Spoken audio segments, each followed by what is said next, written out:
So, ayan guys, good morning. Nashock lang ako pagising ko kasi, ayan, tanggalin natin yung smooth. Naglagay kasi ako nung collagen sleeping mask kagabi and nabigla ako sa naging result niya sa akin. So, ayan, wala na yung smooth effect na nilalagay sa TikTok. So, di ba yan guys, kita nyo ba? Ang kinis na ng mukha ko. So, at dahil morning ngayon, naisipan kong gumamit ulit kasi natuwa ako sa effect niya.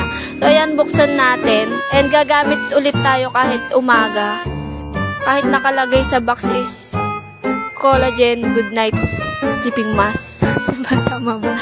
So, ayan guys, lagay-lagay ko na po siya. Kasi natuwa lang ako para ako na-addict sa effect ng na yung collagen na yan. So, ayan guys. Aaraw-arawin ko na siyang gagamitin. Tapos, bibili na din ako pag naubos na.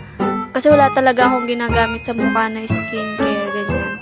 Tapos, nung natry ko tong collagen mask na to, parang mas nagustuhan ko pa to kaysa sa mga, kaysa sa mga rejuvenating set, ganun. Kasi parang, ayan wala siyang smoothing effect. And guys, order na kayo, guys!